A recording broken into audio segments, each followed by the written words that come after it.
নমস্কার বন্ধুরা, আমার ইউটিউব চ্যানেলে আপনাদের স্বাগত। এসবিআই ফোকাসের সঙ্গে Mirae asset emerging blue chip এই দুটো ফান্ডের মধ্যে তুলনামূলক আলোচনা করব। এসবিআই ফোকাসড একটা মাল্টিক্যাপ ফান্ড আর Mirae asset emerging blue chip একটা large and mid cap fund. SBI focus মাল্টিক্যাপের সঙ্গে ফোকাস স্ট্র্যাটেজি মেনে চলে, তাহলে এই দুটো ফান্ডই কিন্তু লার্জ ক্যাপ মিড ক্যাপে ইনভেস্ট করতে পারে, কিন্তু একটা ডিফারেন্স আছে। মাল্টি ক্যাপ ইনভেস্ট করে 65% ইকুইটিসে, লার্জ মিড স্মল সব মিলিয়ে, কিন্তু লার্জ অ্যান্ড মিড ক্যাপকে ইনভেস্ট করতে হবে মিনিমাম 35% লার্জ ক্যাপে, 35% মিড ক্যাপে। যদি আপনি বেঞ্চমার্ক দিয়ে বুঝতে চান তাহলে এরকম, এনএসসির টপ 500 শেয়ার হচ্ছে নিফটি 500। নিফটি 500-এর মধ্যে প্রথম 100টা লার্জ ক্যাপ বলা হয়, দ্বিতীয় 150টা শেয়ার মিড ক্যাপ, আর শেষ 250টা স্মল ক্যাপ। তো একটা মাল্টি ক্যাপ ফান্ড নিফটি 500কে নিজের বেঞ্চমার্ক মানে, কিন্তু একটা large and mid cap fund Nifty 100 plus mid cap 150 বা নিফটি 250কে বেঞ্চমার্ক মেনে চলে। তার উপরে এসবিআই একটা ফোকাসড ফান্ড, এ ম্যাক্সিমাম 30 স্টক রাখতে পারবে এবং একে মাল্টি ক্যাপের নিয়ম অনুযায়ী 65% তো ইকুইটিতে ইনভেস্ট করতে হবে, তাহলে পার স্টক অ্যালোকেশনের বেশি। আপনি যদি টপ 5 হোল্ডিং দেখেন তাহলে এই ব্যাপারটা ক্লিয়ার হয়ে যাবে পার স্টক অ্যালোকেশন কেমন করে বেশি। আর এইচডিএফসি ব্যাংক ছাড়া দুটো ফান্ডের টপ 5-এ তো কোনো মিল নেই, তবুও আমরা দেখব ওভারল্যাপিং ব্যাপারটা শেষকালে। এবং একটা জিনিস বলে রাখি, অ্যালফাবেট একটা ফরেন এক্সপোজার কিন্তু এসবিআই ফোকাস নিয়ে চলেছে।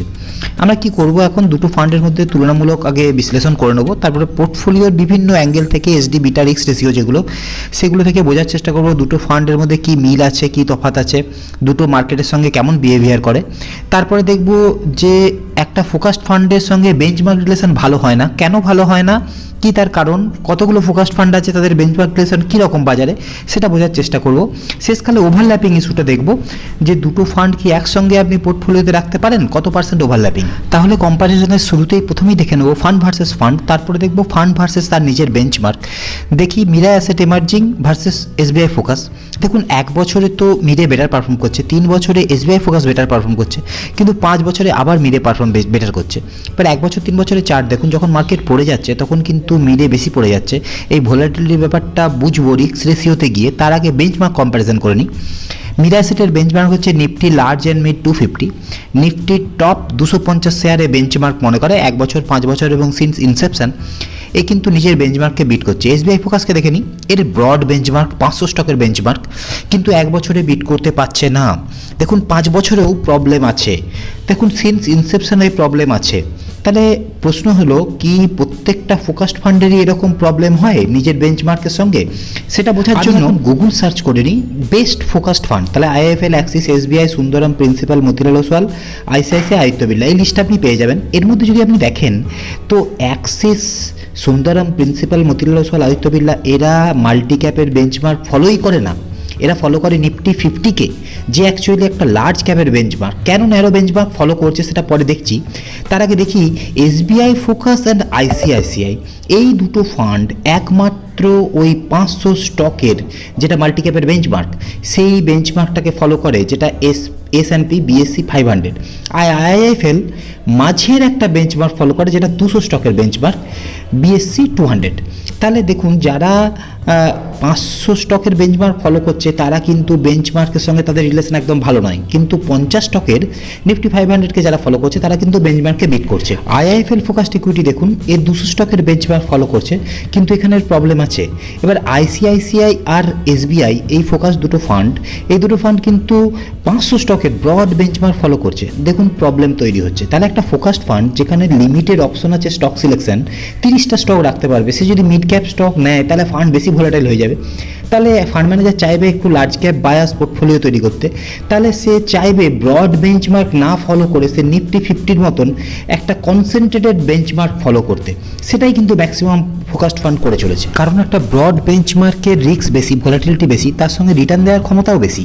দেখুন নিফটি 250 আর নিফটি 500 এই দুটোকে যদি আমি ওভারল্যাপ করি, দেখুন নিফটি 500টা এটা ব্রড বেঞ্চমার্ক, এর কিন্তু যখন মার্কেট উপরে যাচ্ছে তখন বেশি উপরে যাচ্ছে, যখন মার্কেট পড়ছে তখন বেশি পড়ছে, কিন্তু রিটার্নও বেশি জেনারেট করছে। আপনি দেখুন, যদি নিফটি 200-র সঙ্গে বিএসসি 500-র কম্প্যারিজন করেন তাহলে দেখুন একটা অন্যরকম চিত্র। নিফটি 200 তো narrow benchmark, BSC 500 broad benchmark.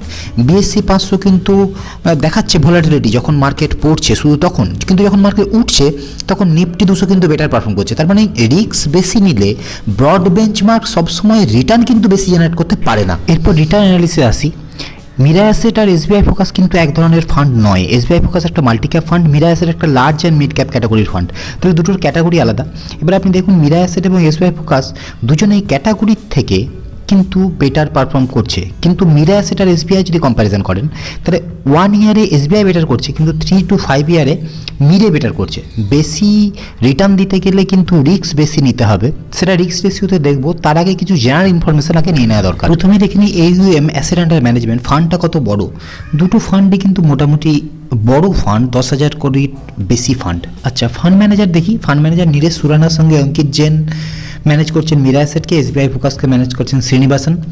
Benchmark তো এর 250 স্টকের বেঞ্চমার্ক মিরের, এসবিআই ফোকাসের 500 স্টকের benchmark broad benchmark. CRISIL 5 star দিচ্ছে মিরা অ্যাসেটকে, এসবিআই ফোকাসকে দিচ্ছে 4 স্টার। এক্সপেন্স রেশিও দুজনেরই কাছাকাছি, কিন্তু টার্নওভার দেখুন মিরা অ্যাসেটের বেশি। কিন্তু সেবি একটা মাল্টি ক্যাপের নতুন রুল এনেছে, সেটা কিন্তু মাল্টি ক্যাপের ক্ষেত্রেই প্রযোজ্য, যার ফলে turnover ratio, expense ratio, risk ratio এগুলো সবই বাড়বে শুধুমাত্র মাল্টি ক্যাপের ক্ষেত্রে। তাহলে এসবিআই ফোকাসের ডেটাগুলো চেঞ্জ হবে। কিন্তু তার আগে আমি পোর্টফোলিওর মধ্যে ঢুকে একটা অন্য অ্যাঙ্গেল থেকে পোর্টফোলিও দেখি। নাম্বার অফ স্টকের হিসাবে পোর্টফোলিওতে 58টা স্টক আছে, কিন্তু এসবিআই ফোকাসের 25টা। এসবিআই ফোকাস এমনি 30টার বেশি স্টক রাখতে পারে না। তাহলে মিরে ডাইভার্সিফাইড অ্যাপ্রোচ নিয়ে চলছে। টপ 5 টপ 10ও আপনারা যদি দেখেন তাহলে এসবিআই ফোকাসের ফোকাসড অ্যাপ্রোচটা কিন্তু ক্লিয়ার হয়ে যাচ্ছে। টপ 5এও বেশি অ্যালোকেশন, টপ 10এও বেশি অ্যালোকেশন মিরের তুলনায়। তাহলে কনসেন্ট্রেটেড অ্যাপ্রোচ নিয়ে এসবিআই এর কেমন রিস্ক রিটার্ন, ডাইভার্সিফাইড অ্যাপ্রোচ নিয়ে মিরের কেমন রিস্ক রিটার্ন, সেটা বোঝার জন্য দেখব রিস্ক রেশিও। রিস্ক রেশিওর প্রথমে মিন দেখে নিই। মিনকে বলা হয় এভারেজ রিটার্ন। এখানে কিন্তু মিরে বেটার এভারেজ রিটার্ন দিচ্ছে। এরপর দেখি এসডিবিটা। এসডিবিটা ইন্ডিকেট করে ভোলাটিলিটিকে। আপনার ফান্ড যদি সমান রিটার্ন দেয়, আপনি লো ভোলাটাইল ফান্ড চুজ করবেন, মানে এটার লোয়ার ইজ বেটার হয়। তাহলে মিন কিন্তু সমান হতে হবে, তাহলে লোয়ার ইজ বেটার। কিন্তু এখানে মিরে দেখুন বেশি ভোলাটাইল হয়ে বেশি রিটার্ন জেনারেট করছে, এতে কিন্তু কোনো অসুবিধা নেই। আচ্ছা, সার্ফ দেখি। সার্ফ আর আলফাতে হায়ার ইজ বেটার হয়। সার্ফ বলে আপনার ফান্ড রিটার্ন জেনারেট করার জন্য কত রিস্ক নিচ্ছে, হায়ার বেটার তো মিরে বেটার। আলফা বলে যদি 0 রিটার্ন দেয় আপনার বেঞ্চমার্ক, তাহলে আপনার ফান্ড কত রিটার্ন জেনারেট করতে পারে। দুজনেই কাছাকাছি ভ্যালু, তবুও মিরে বেটার। এরপর থার্ড অ্যাঙ্গেল থেকে পোর্টফোলিওকে দেখে নিয়ে সামারাইজ করে নেবো, দিয়ে ওভারল্যাপিং ব্যাপারটা চলে যাবো। দেখে নেবো large cap, mid cap, small ক্যাপে এই দুটো ফান্ড কেমন অ্যালোকেশন করে রেখেছে। এসবিআই ফোকাস দেখুন লার্জ ক্যাপ বায়াস, কারণ এটাকে হতেই হবে লার্জ ক্যাপ বায়াস, কারণ ফোকাস স্ট্র্যাটেজি নিয়ে চলে। মিডের কিন্তু তুলনামূলক মিড অ্যান্ড স্মল ক্যাপ বেশি এসবিআই ফোকাসের থেকে। তাহলে দেখুন এর জন্যই ভোলাটিলিটি বেশি। মিড অ্যান্ড স্মল ক্যাপের এক্সপোজার ফান্ডটাকে ভোলাটাইল করে দিয়েছে, তার জন্যই 1 ইয়ার এবং 3 ইয়ারে যে ভোলাটিলিটি দেখাচ্ছিল সেটার এটাই একটা কারণ। তাহলে এরপরে ওভারল্যাপিং ব্যাপারটা চট করে দেখে নিয়ে কনক্লুশনে চলে যাব। আমরা প্রথমেই দেখেছিলাম টপ 5-এ তো এইচডিএফসি ব্যাঙ্ক ছাড়া আর কোনো মিল থাকেনি, কিন্তু আপনি যদি ডিটেলে দেখেন এইচডিএফসি ব্যাঙ্ক ছাড়াও Bharti Airtel, SBI, Maruti Suzuki, Kotak bank এরকম মোট 7টা কমন স্টক আছে এবং টোটাল পোর্টফোলিওটার 18% ওভারল্যাপিং আছে, যেটাকে আপনি খুব বেশি ওভারল্যাপিং এটা বলতে পারেন না। তাহলে দুটো ফান্ড একসঙ্গে আপনার পোর্টফোলিওতে থাকতে পারে যদি আপনার পোর্টফোলিও অ্যালাউ করে তো। এরপর আমি সামাপে চলে যাব। মিরে অ্যাসেট এমার্জিং এবং এসবিআই ফোকাস দুটো ডিফারেন্ট ক্যাটাগরির ফান্ড। এসবিআই ফোকাস একটা মাল্টি ক্যাপ ক্যাটাগরির ফান্ড আর ফোকাস স্ট্র্যাটেজি নিয়ে চলে।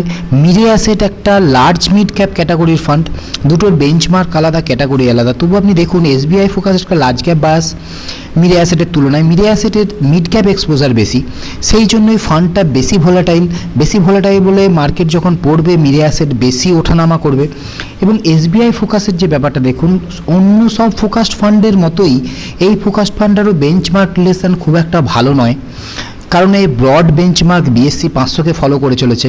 এবং দুটো ফান্ডের মধ্যে 7টা কমন স্টক আছে, 18% ওভারল্যাপিং, যেটা আপনি খুব বেশি তো বলতে পারেন না। দুটো ফান্ড আপনি পোর্টফোলিওতে একসঙ্গেও রাখতে পারেন যদি আপনি রাখতে চান, যদি ক্যাটাগরি আপনার পোর্টফোলিও যদি আপনার অ্যালাউ করে। তো আজ এ পর্যন্তই, এই আজকের অ্যানালিসিস। যদি ভালো লাগে তার লাইক করবেন। Thank you.